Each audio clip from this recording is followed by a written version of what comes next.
Not today, Bubba. Go get him, Bubba. Love you. Not today, Bubba. Gordy, can I bother you for a second? Well, Grace, I've been wheeling and dealing so long today in the studio that I forgot I have not even ate. But that's okay. Why is that okay? Because the Brilliantly Dumb Show is presented to you by Postmates. For a limited time, Postmates is giving our listeners $100 of free delivery credit for your first 7 days using promo code BROBIBLE. $100 of free delivery credit with Postmates. Download that app now. Anything you need, anytime you need it, Postmate it. All right, folks, coming to you live here early and often on the Brilliantly Dumb Show. This is episode 73 now. Here on this lovely Tuesday morning, folks. How you doing? We got an action-packed week ahead content-wise. We got an action-packed show ahead for you right now. You know the drill here. Behind the glass, on the ones and twos, you're looking at Grace, Ibrahim. I'm Big Game Bob, coming to you live on your local airwaves. However you're listening, whyever you're listening, we're just happy that you are indeed listening. Folks, we're going to do for our sports bit, I want to comment on something going on. I'm a little late to the party on this, but I got to give my take on this, okay? Agent Gina Ford, okay, this is from Fox Business. Zion Williamson, the New Orleans Pelicans rookie and former Duke Blue Devils star, was accused of receiving housing and luxury cars in his parents' name in exchange for going to the prestigious university. Agent Gina Ford claimed in a lawsuit against Williamson that his parents moved into a North Carolina home owned by a Duke alumni and his several luxury vehicles were registered in his parents' names according to documents. Now, Gina Ford, who was the agent of Zion Williamson and is trying to get her big payday, is the worst. The absolute worst. This girl stinks. If you want to go after somebody, go after CAA Sports, who she then did, who then, stole Zion Williamson and now have him. Do not come at Zion Williamson. Would you leave the kid alone? I mean, think about it. You're 16 years old. Somebody comes to you and offers to put your family, and a lot of these recruits who really came from nothing. There's a lot of kids out there that have nothing, that grew up poor, and somebody shows up at your doorstep and offers you a Ferrari and luxury cars and to put your family in a new house, money, all that good stuff. And you, as a 16-year-old kid, are expected to be grown and mature enough to think to yourself, no, you know what, a couple years down the road, I'm going to have to go to a university, and I could be in a lawsuit for receiving improper benefits, so I'm going to say no, I'll hold off on the Ferrari and all this good stuff, and giving my family a completely different lifestyle. Why come after Zion Williamson? How come Zion Williamson has to show up to court for this? Why are we holding that against him? That he's expected to make this decision. And to be quite frank, a lot of times in these cases, it's not the kid making the decision, it's the parents expecting to make the decision. And even adults can't make the right decision. So why is Zion Williamson in the hot seat for this? I think it's terrible. I really do. I really do. It's just not right. It's not. Now, I'm not saying, look, I think, everybody says that college athletes should be paid, and I get that. I think it's a lot more complex than what meets the eye. You have to figure out how much do you pay this guy, how much do you pay that guy, are they going to be happy with this, can they receive benefits for this? I think that whole situation is a lot more complex than we think. As far as college students being paid, does a bench player get paid less than the star? How do you grade who gets paid what? There's just so much more going on to that. But how can we hold college kids responsible for this? Let me tell you something. A 16-year-old Robbie Berger in high school, getting ready to go for school, average jump shot, can't dribble for shit, can barely walk it across half court, sees the court kinda well. If you come to me and you hand me a Ferrari or cash, you think I'm gonna say no? At 16 years old? I'll pull up into the lobby of the administrative office in my high school. I'll show up into the cafeteria with my Ferrari. Instead of the bell for everybody to get in their class, it'll just be me, just revving my Ferrari in the parking lot. I'm not gonna hide it. I'll take it in a heartbeat. And I grow up in a good household. I'm taking that shit in a heartbeat. And then, now Duke's in the hot seat because they were offering him improper benefits. But at the same time, I just read an article, okay? This was interesting, out of my good friends, out of my employer of Bro Bible, from Kentucky, of some of the classes that the University of Kentucky is offering. Now again, Duke is now in the hot seat for offering improper benefits to Zion Williamson. When I look at the classes that are being taken at John Calipari's University at Kentucky, I don't blame Mike Krzyzewski for throwing everything but the kitchen sink at these recruits. Because to be quite frank, it's the only way he's going to get them to come to their university. You know why? You go to Duke, your first day, you're doing trigonometry, calculus B, C, all that good stuff. That just puts you to right to sleep, and then you got to be ready to take a test on it a week later. Get a look at some of the classes out of the University of Kentucky, though, okay? You wonder how John Calipari's getting all of his recruits?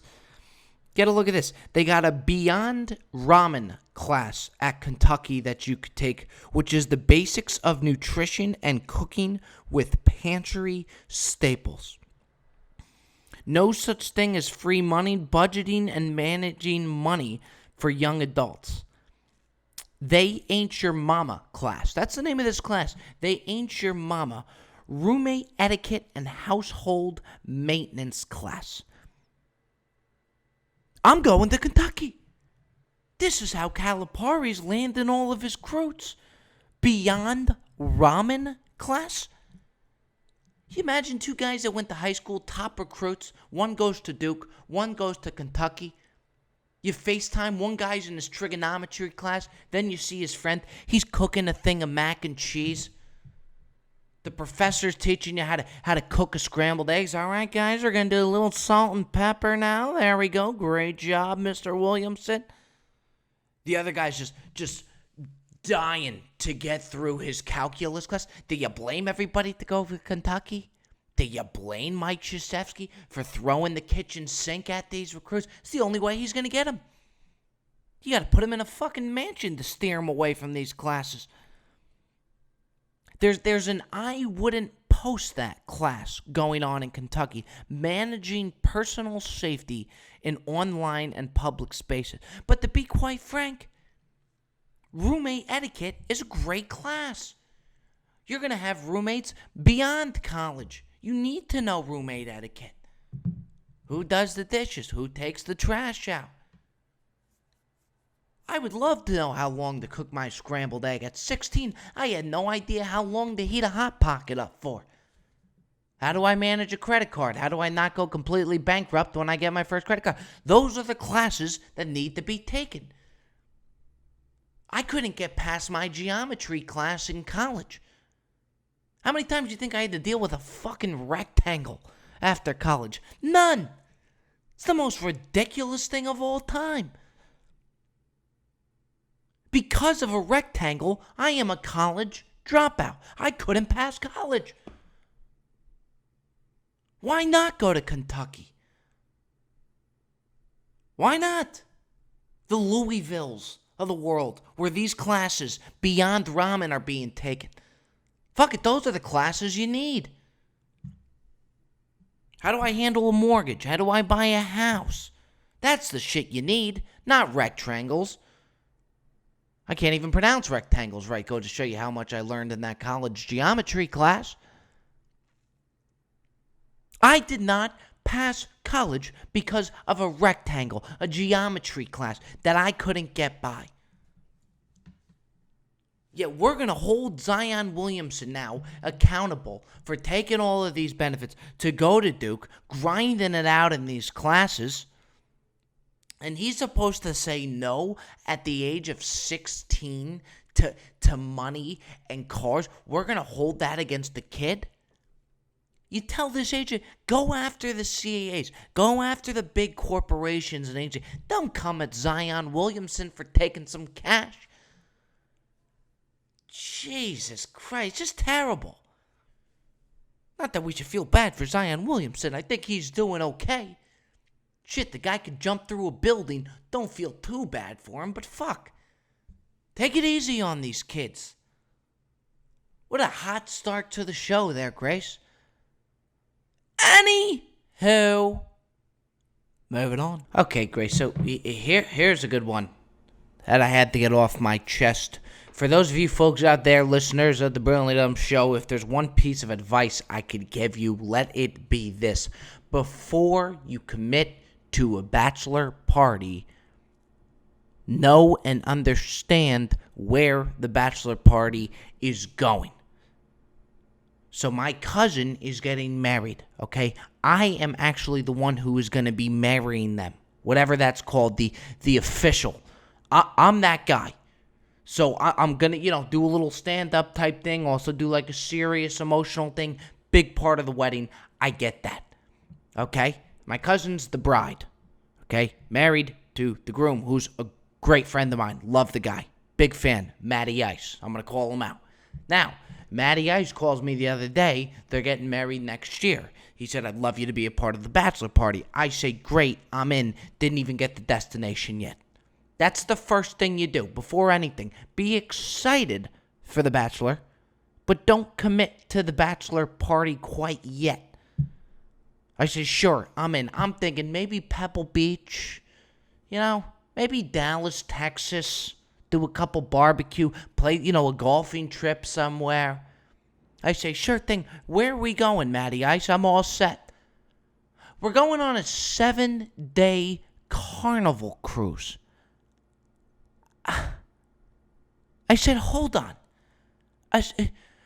Forget about the fact that we're in the middle of a pandemic and a carnival cruise is an absolute zestpool and probably the epicenter of coronavirus. It probably went from Wuhan to Carnival Cruise.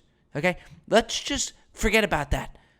You want me to board a cruise for 7 days for a bachelor party? Do you know how long that recovery process is going to be? Did you map out what that's going to look like trying to recover from a 7-day full-blown cruise bender? Did you ever think about that? Even the captain that is watching you board that ship is thinking, what the fuck are these people doing? And I would say, you know what, Captain? You got a very good point. I'll see you in 7 days because I'm going to be in another planet as soon as I hit those frozen daiquiris. You know what that looks like? A 7-day bachelor cruise, just bender on a cruise. At what point in that cruise do you recover? It's not when you go to your room, because your room is probably the worst place to recover. You're just riding the waves, whatever the tide is at that point, you're just riding it. You got to pull the trigger. Don't even bother. Go yak in your room. Just sit on your mattress for a couple minutes. I guarantee you that gets it all out. A 7-day cruise. You know how everybody's all excited when you first come on the trip? All the boardmen, all the assistants, the captains, they're waving, they're greeting you on. Everybody's happy. It's having a good time. By the time you're getting off that ship, they can't wait for you to get off. Everything has changed. Let's go, Jones family. Get off the fucking ship. This isn't a sailboat. We got people off board.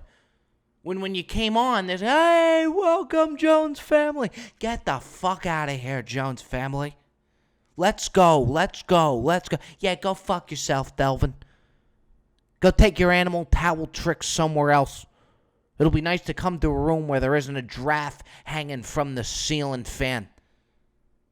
Meanwhile, day one, Delvin, the shipmate, is doing all these fun things. You walk into your room, there's like a zoo made out of towels. There's giraffes, hippos, monkeys climbing from the ceiling that they make out of the towels. By the 5th day, you're sick and tired of that shit. You're taking that rhino and you're turning him back into a normal towel because you need some type of normalcy. That's on day 5. Could you imagine day 7? Delvin, who was all great, all smiles, by the time you're getting off the ship, go fuck yourself, Delvin. Yeah, you know what, Mr. Jones? You could go fuck yourself, too. Enjoy the next cruise, Delvin. You're right back to this madness. I'm going home. Well, maybe that's for the better, Mr. Jones. Go fuck yourself, Delvin. You know, everything changes. In the beginning, it was a whole different ballgame. Delvin was like your North Star. Every time you saw Delvin, you knew you were at home. Or if not home, someplace close to it. No matter where on the sea you are. 7 days, guys. You imagine going to your 4th magic show? Near the end of the cruise, it's like, all right, here he goes. He's going to take a cat out of the bag here. Then he's going to cut that person in half. Really, that person's not cut in half. Fire's going to come out of them. Even the magician's like, do you want to come up here? Huh? I know I've been doing the same shit. You're the one who booked the 7-day cruise. How many fucking magic tricks do you think I got up my sleeve? Huh? You got any magic? You want to come up here and try this shit? Let's reverse roles, please. Why don't we? Huh? You want to pull a cat out of the bag? You think I want to be doing this for 7 days? We're on the same page here, brother. May not seem like it, but I want nothing to do with this stage right now. Imagine that. I told Matty Ice, I said, I ain't fucking going. He goes, what do you mean you're not going? I said, I'm not going. Because by the time I get off the cruise, I don't know if I'll have enough time to recover for the wedding. So you got to make a choice, Matty Ice. You either have me for the wedding or you have me for the cruise. And I hope to God you pick the wedding. Because I want nothing to do with that cruise. You know how many frozen daiquiris that'll be? You know how sick and tired you would be of that frozen ice cream machine? That seemed like the best thing possible at the time. Holy shit, unlimited soft serve ice cream? You see that machine by day 5, it's just like it makes you nauseous. 7 fucking days. No chance. Folks, if you are going to commit to a bachelor party, do so, but after knowing the location. Matty Ice is going to be sailing the seas for 7 days. I don't think he's going to be able to bounce back for the wedding. I really don't. I'll be there to officiate it. I'm not hopping on that Carnival cruise.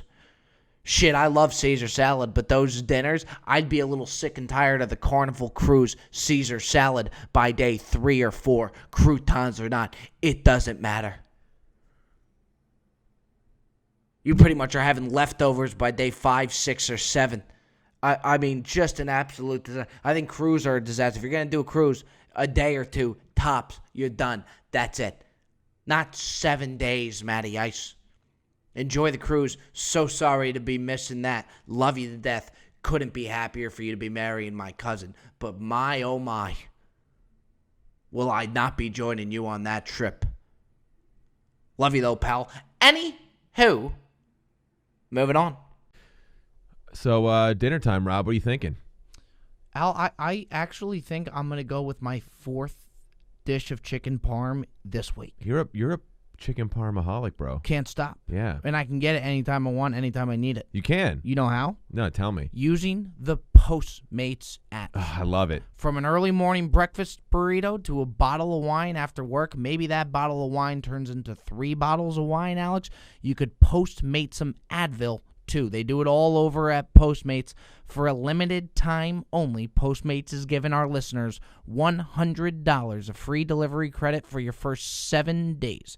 To start your free deliveries, download the app and use code BROBIBLE. That's code BROBIBLE for $100 of free delivery credit with no minimum purchase for your first 7 days when you download the Postmates app. Alex, that's a lot of fucking bottles of wine right And there. chicken parm. And chicken parms. A little bit of both. Anything you need, anytime you need it, Postmate it.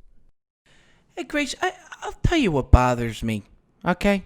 Charcuterie boards. Has anybody ever actually finished a charcuterie board? I went to my neighbor's house the other day. Nice gal that I've been seeing lately. She brings a lot of people over.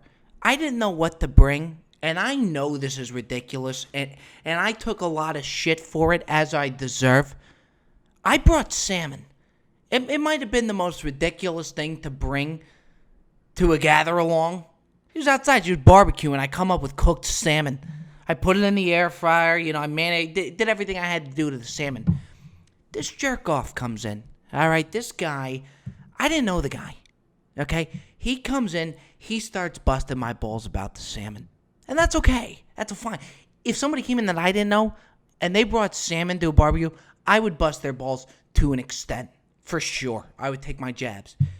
This kid keeps jabbing. You knew he was rich. You knew he had a lot of money because he had a Rolex on, but not one of the good Rolexes. It was one of the obnoxious Rolexes on.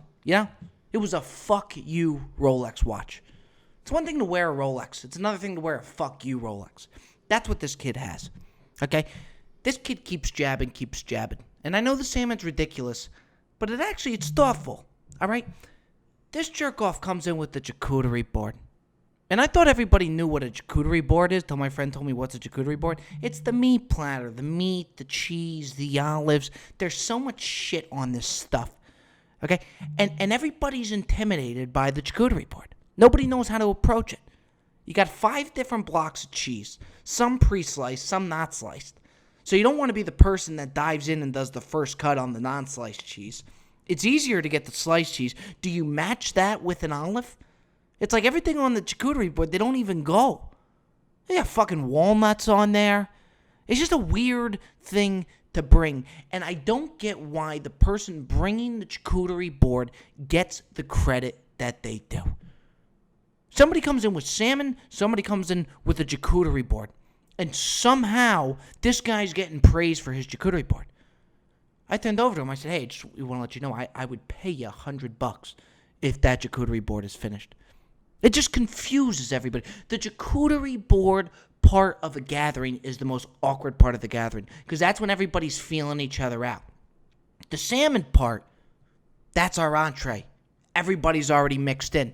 Everybody's already having a good time. Charcuterie board, you're feeling everybody out. You kind of got to know when to talk, when not to, how it's going to be, how long do I have to stay. You want to get involved, so you get some cheese, you get a cracker, do you take the olive? I don't know. But how is this guy getting the credit for that? And he says, yeah, it is going to be finished. I said, well, yeah, unless you're the one eating it. You smell like a piece of fucking salami right now. Let's see if you have all the other festivities that we got going. So now this jackass is trying to prove me wrong and is just piling away at this fucking charcuterie board. And here's another thing with the charcuterie board. It takes no skill. Whatever. It's already pre-wrapped. You get it at Trader Joe's. You get it wherever. Give the guy with the salmon a little more credit. So that's why we're here today. And look, to be honest, Grace, that's all I really wanted to say about charcuterie boards. That's it. Don't be so quick to praise the charcuterie board guy. Because to be quite frank, yeah, he probably spent $15, $20. A couple bucks more than the salmon fillet that I have, so be it. But there's no process into the charcuterie board. And it never got finished. They never do get finished. 2 tips on the Brilliantly Dumb show. Before you commit to a bachelor party that we discussed earlier, know the destination of the bachelor party so that it's not a 7-day cruise. And 2, second tip on the Brilliantly Dumb show here, don't be so quick to praise the guy bringing the charcuterie board. If you're listening right now, whoever that guy was, go fuck yourself. Anywho, moving on. Well, Grace Ibrahim, call me crazy. Maybe so, probably so, but I do believe it is indeed that time. For everybody's favorite segment on the show, Grace, before we do so, can we just trouble you for a little bit of a drum roll, please. It's the Ask Bob segment, week by week. Tuesday after Friday, following that Tuesday. I tell you fine folks, submit your questions to be featured. For the Ask Bob segment, doing so was a gentleman out of Royal Oaks, Michigan. Trevor Poulter. Bob, what's your thoughts on to-go Caesars? I went to dinner and wanted to get it to go, but I still had the rest of my meal. I thought to myself, what would Bobby Caesars do here? I got news for you, Poulter. That is a phenomenal question. Such a good question to the point where I don't know. I really don't. I mean, think about it. If you're at your meal, first off, I think all starter Caesars, the good thing about the Caesar salad is it's such a versatile salad. It's such a versatile food in general. And I've said it before, you could do a Caesar as a side, you could do it as a starter, you could do it for your lunch, you could do it for your entree. I always felt like the starter Caesar should be small, and if it's good, you really shouldn't have any left. But I've had times where it's been such a big starter Caesar salad, you don't want to then ruin your entree. Here's the thing. If it's that good of a starter Caesar salad, you probably are going to want to take it home. But, and the reason this is such a good question here, Poulter, there's so many dynamics to factor in. At that point of the Caesar, is it strange to ask the server for a doggy bag when your meal isn't done? If not, the server just takes away the Caesar, here comes the entree. So if you ask for the Caesar to be wrapped up, then you're sitting there with a to-go box. And it may make the guest kind of uncomfortable. At the same time, you might look a little bit ridiculous doing a to-go box before the meal is done on a starter Caesar. But again, that's the question. What if the Caesar is that good, which it may be? That's tough. I think it because it could be a weird look. But again, if it's good enough, I don't think I would care. The problem you're going to have with wrapping up that Caesar salad, you do the entree. Let's say that you go for drinks after. You got to bring that Caesar to go have drinks with you after your dinner. So you really got to commit to that Caesar salad. Then you got to bring the salad into the Uber. And then you kind of get into your head, is it really worth bringing this Caesar salad all the way, for me with the rest of my night? Say you drink too much, you're throwing up in the stall, you got the Caesar salad next to you. It's like having a purse, like you got to keep that Caesar container right tight next to you. So, I guess, Poulter, to answer your question, phenomenal question. There's so many dynamics in the to-go Caesar. That I think it really depends on what you have at home. How bad do you need that Caesar the next day? How good is the Caesar at the time? Can you go ahead and finish your Caesar without it ruining your entree? I don't know, but I will say that that's one of the better questions we've had because that makes me think. I really don't know. He has no idea that I'm going to do this. Just picked up my friend from the airport. He's here for the 5th time in about a month. We call him Teddy Bruschi. His real name is Alex. We call him Teddy because he looks identical to Teddy Bruschi. And I said to him, eventually it's at the point where it's just fucking move here. You hear all the time, Teddy, can we bring you over here for a second, please? Come on over. He's going to come on over from the living room. He just landed here. Let me ask you something. Did you hear that Caesar salad question? Yeah, I heard it. Look at him. Look at this hair. He looks like a hockey player. Look at that locks. What would you do if you had a starter Caesar?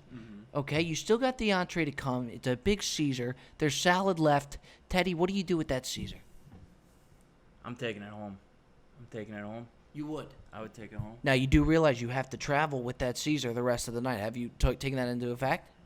Yeah, you got to take that risk.